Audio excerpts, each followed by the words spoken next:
Uy, tulog na. Ang oras na. Ay, wait lang man. Tinatapos ko lang to yung gap ko. But, by the way, I'm Chad YGGPE from Project Eri. Isa akong Metaverse Filipino worker na kung saan ay kumikita ko ng mga earnings sa paglalaro ng Gap Quest or sa mga Discord games. Hindi na siya sa Gap Quest. So, but,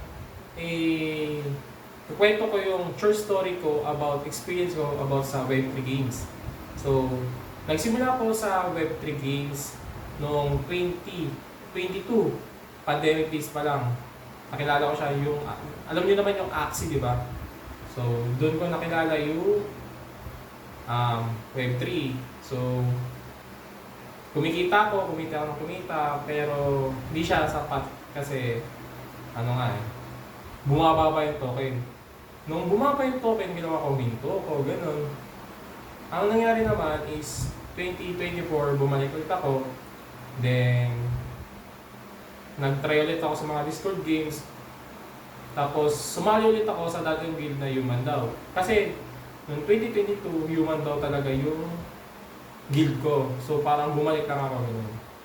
Then, sabi ko parang nakukulangan ako eh. Sabi ko parang hindi sapat yung side hustle ko na kumita doon sa Axie Origin. Kasi Origin na yung pinagkakakitaan ngayon. Tapos, bali nangyari, pumunta naman ako sa Project Eri. Sa Project Eri, tuloy-tuloy pa rin ako, nag-Axie Origin pa rin ako.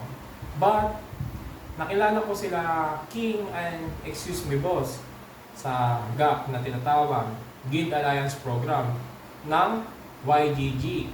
So, sumali ako doon, then nakita ko yung mga quest. Ito yun marami siyang mga laro na pinupursue doon ng mga developer, then lalaroin mo siya, may mga quest doon. Then, ang nun is token, YGG token, or Axie token, ganon, Pixel. Doon ako kumikita na ngayon, ngayong 2025 and 2024. Then, ayun, kailangan mo ba gumastos dito sa GAP? So, meron, but konti lang. Pero merong hindi, meron din yung oo. But, itong ginagawa ko bilang isang MFW, hindi siya permanent work. Ang ginagawa ko lang dito is side hustle lang. Kasi meron nga akong permanent work. So, ang ginagawa ko sa itase lang, pag galing akong work, ang ginagawa ko, pagpahinga, then laro na akong gap.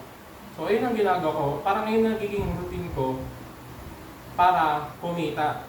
Hindi lang ako nakapokus sa permanent work ko. So, naghanap ako ng parang earnings sa Discord or sa iba't ibang Web3 games. Then also, meron din tayong tinatawag na airdrop. Doon din, nagkakaroon din tayo ng earnings doon, pero take risk din yung ganun. So, bilang isang MFW, marami rin ako nagagawa. Siyempre, kasi marami din ako nakikilalang friends doon sa Discord. Then, nagkita-kita na rin kami sa YGG sa amin, nagkita-kita na rin kami. So, ayun. Masaya ako na naging isa akong MFW. So, yun lang. So, I'm Chan YGGP from Project Eri, isa akong MFW. #MFW ako, start your journey.